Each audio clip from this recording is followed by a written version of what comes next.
Olá, amigos. Estamos de volta para mais um programa Despertar, produzido pelo Centro Espírita Amor e Caridade de Bauru e veiculado pela TV Educativa Prevê, também da nossa cidade.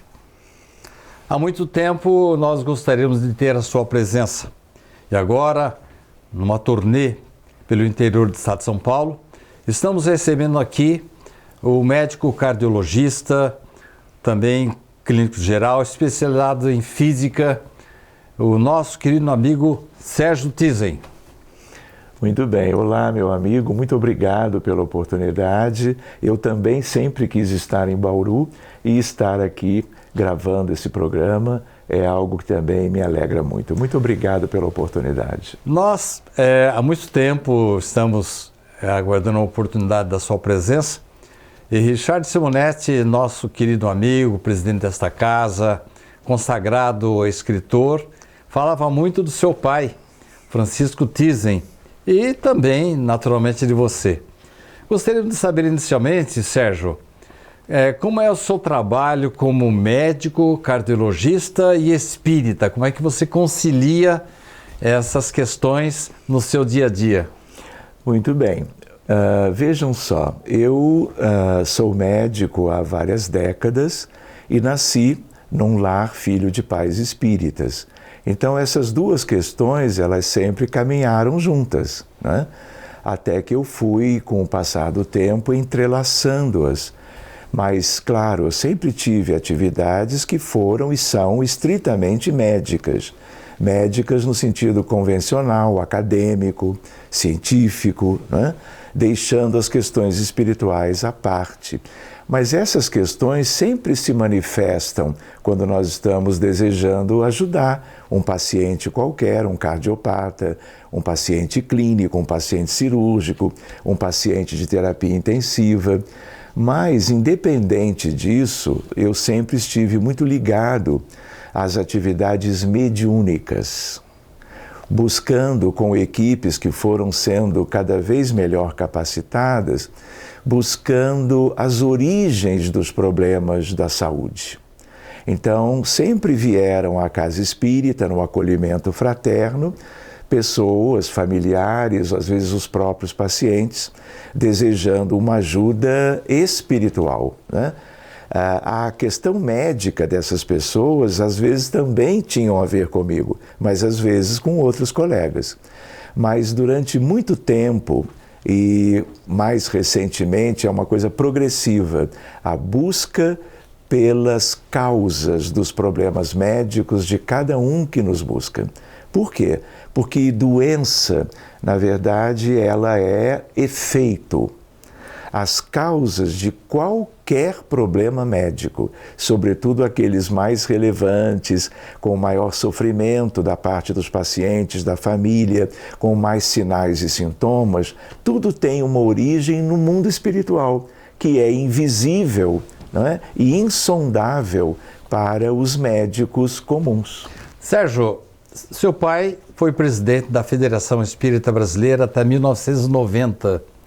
E da época dele para cá, eu tenho percebido uma mudança de comportamento dos médicos, dos cientistas, em relação a isso que você acabou de dizer. Inclusive há congressos hoje especialmente dedicados ao aspecto espiritual, espiritualidade. Eu sei que vocês médicos não recomendam determinada religião para os seus pacientes, mas eu tenho notado ultimamente muitos cardiologistas falando que as pessoas precisam se espiritualizar para prevenir doenças, para ter um pós-operatório melhor, ou às vezes até não ser operado. Qual a sua visão a esse respeito?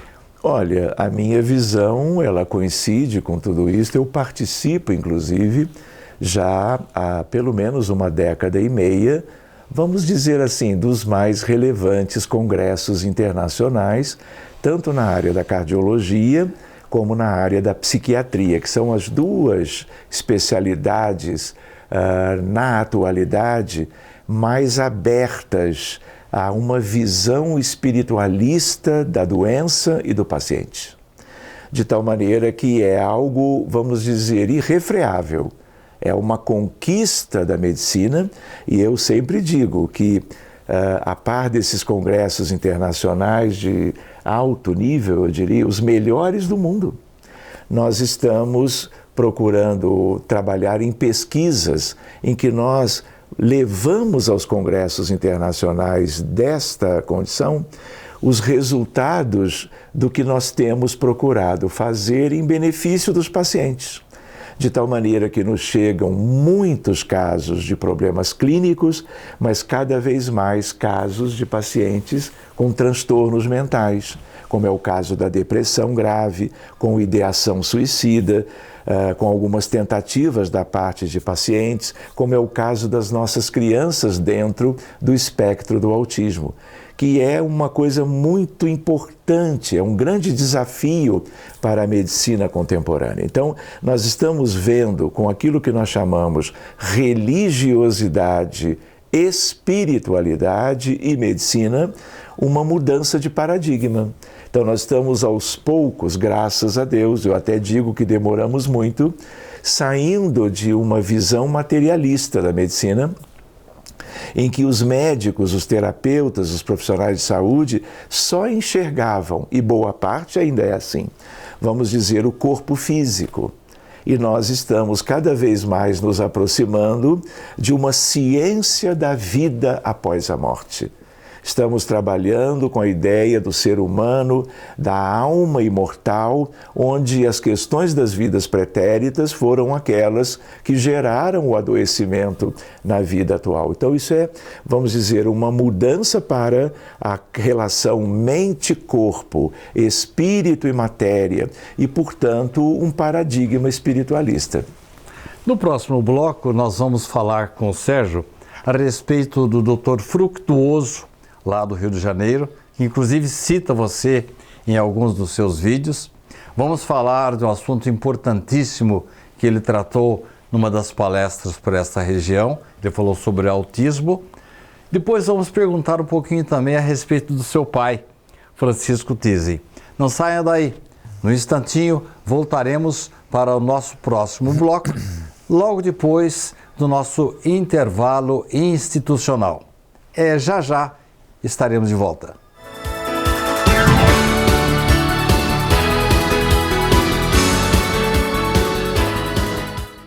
Você pode ajudar o SEAC de Bauru se cadastrando na campanha Nota Fiscal Paulista e indicando a nossa organização como beneficiária na doação automática. Com sua contribuição, nós recebemos o valor calculado em tributos fiscais e concorremos a sorteios mensais. Você também concorre a prêmios de até R$1 milhão e tudo com custo zero. Toda vez que você solicitar o CPF no ato da compra, a doação automática ocorrerá. Cadastre-se no programa Nota Fiscal Paulista pelo site ou, se preferir, baixe o aplicativo no seu celular. Faça seu login e siga o passo a passo que o sistema oferece. Escolha a opção Entidades e, em seguida, Doação de cupom fiscal com CPF automático. Pesquise pelo nosso CNPJ, Centro Espírita Amor e Caridade, e selecione Prazo Indeterminado. Pronto, agora você já está ajudando o SEAC e todos os nossos projetos. O Centro Espírita Amor e Caridade de Bauru agradece.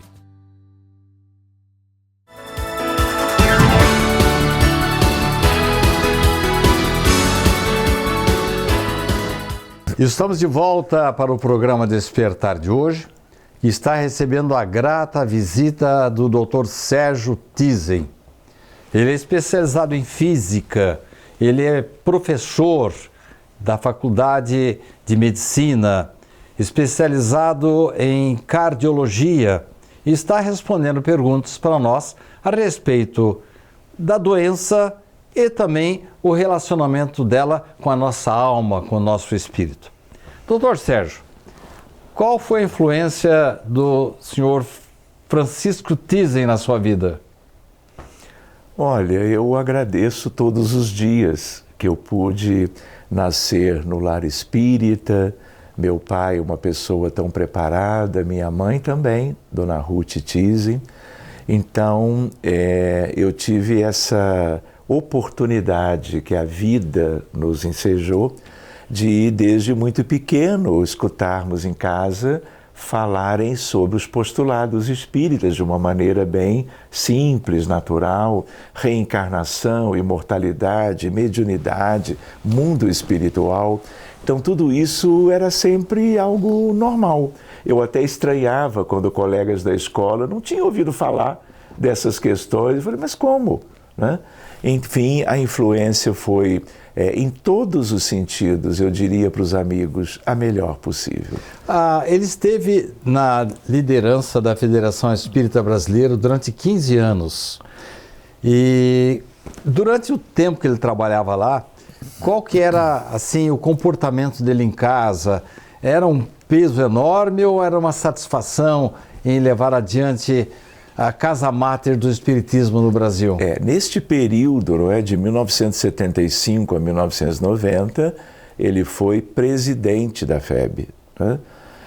Sucedendo Armando de Oliveira Assis e depois sendo substituído, quando ele desencarnou, em 6 de agosto de 1990, pelo Dr. Juvanir Borges de Souza. Então, antes deste período, ele era diretor, ele foi tesoureiro da FEB, então ele praticamente viveu um período bem mais longo, procurando contribuir até que se tornou presidente em 75. Em casa, ele, assim, primeiro viajava muito, porque ele já começara o projeto da construção da sede nova em Brasília. Então ele morava no Rio de Janeiro, eu também morava lá na mesma casa, e ele foi trabalhando, não é, incansavelmente com todo um grupo da direção da casa, de Ismael, da FEB, a Casa Máter, para aquela construção. E aquilo deu muito trabalho, porque ele trabalhou isso desde a terraplenagem de um determinado terreno que acabou sendo, então, aquele onde a sede foi construída. Então, ele era uma pessoa muito serena, muito objetiva, tinha tudo devidamente dentro dele próprio, mas toda a assistência dos amigos, dos demais colaboradores da diretoria da FEB. E do plano espiritual, né? Claro, talvez até, sobretudo, do mundo espiritual, porque nós aqui, no fundo, somos colaboradores, sem dúvida, encarnados e como que agentes deste empreendimento em prol da espiritualização do próprio planeta Terra, com as sementes do Consolador prometido. Perfeito. Doutor Fructuoso, César Fructuoso, cita muito você em alguns dos vídeos dele, principalmente numa ligação com a netinha dele. Você pode falar um pouquinho sobre essa sua ligação com o Dr. Fructuoso? Claro. Eu e Fructuoso fomos colegas, professores de medicina da Faculdade Souza Marques, no Rio de Janeiro. Trabalhamos juntos na Santa Casa de Misericórdia, ele numa enfermaria, porque ele era ligado à cirurgia, e eu em outra, porque sempre fui da área clínica. Mas, na medida que nos conhecemos, nós fomos partilhando questões interessantes, tanto na medicina, como no ensino da medicina, como também nas questões espirituais. Então, como nós éramos amigos, numa determinada altura, a filha dele, ela viaja para o Nordeste, e no Nordeste, exatamente na época de uma epidemia pelo vírus Zika. E bastou essa viagem, ela estava gestando e acabou que a criança nasceu com microcefalia, que é uma das 3 consequências das infecções pelo Zika vírus. Existe uma polineuropatia de Guillain-Barré e existe uma encefalomielite muito grave, capaz de gerar a desencarnação das pessoas. Mas no caso dela foi a microcefalia. 2.500 crianças no Nordeste nasceram com microcefalia. Só que ela não morava lá, mas acabou adquirindo e a criança... E aí ele, sabendo da nossa atividade no campo da mediunidade, da fluidoterapia espírita, ele solicitou, também a esposa dele, que nós olhássemos o caso da criança, porque, claro, era motivo de angústia e de preocupação, porque ela era muito sintomática. Então, quando nós abrimos o caso, como eu costumo dizer, porque esse atendimento, essa abordagem, ela é individual. Como tudo em medicina deve ser individualizada, personalizada. E isso é uma questão kármica, não é? Ninguém vai ter um prejuízo em tenra idade, ou mesmo em qualquer época, que não seja efeito de alguma questão. Então, quando nós abrimos o caso, entramos no passado da criança, naturalmente, porque ela era ainda um bebê, tudo que havia antes era do passado. E encontramos lá uma questão delicada durante a Segunda Grande Guerra, a Segunda Guerra Mundial, na Europa, como todos vocês conhecem. E nós nos deparamos com algo que mereceu as melhores atenções do mundo espiritual e de nossa parte também, para que houvesse um alívio de toda uma pressão kármica em função de inúmeros espíritos que, de certo modo, teriam sofrido em questões que tinham a ver com vários espíritos, mas com ela, uma bebê menina nesta vida. Então, vamos dizer assim, deixamos a casa em ordem e é por isso que nós entramos. Nós não entramos por curiosidade.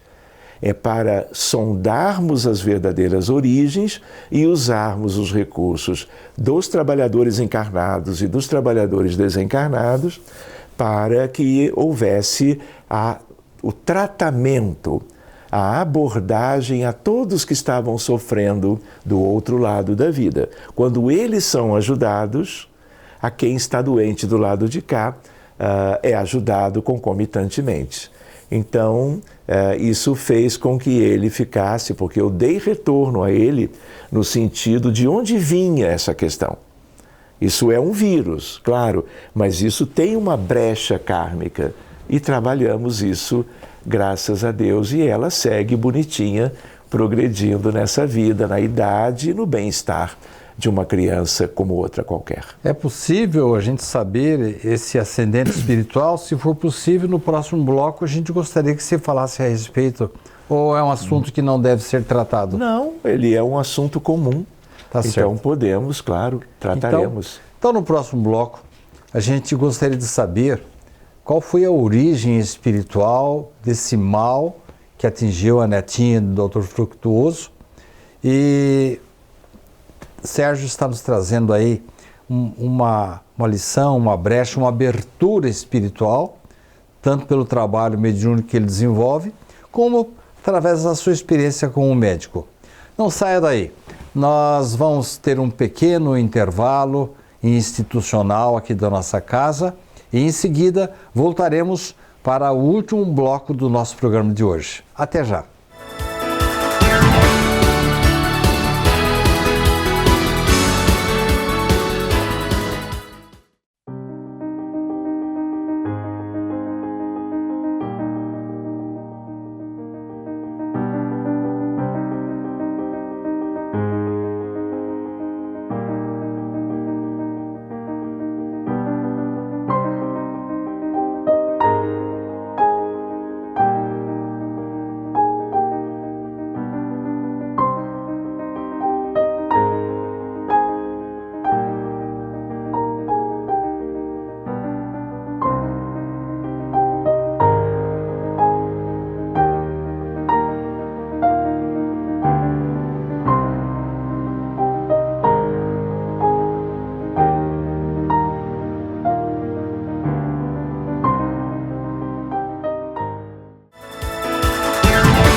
Estamos de volta para o terceiro e último bloco do programa Despertar de hoje, com a presença ilustre do Dr. Sérgio Tizen.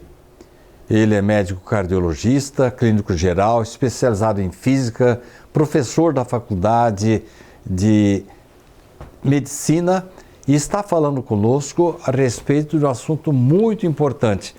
Professor, dê uma resumida naquilo que você falou no bloco anterior, Dr. Fructuoso, depois nos diga se é possível dizer as origens, vamos dizer, os antecedentes dessa criança netinha do Fructuoso que nasceu com infelizmente, essa doença, né?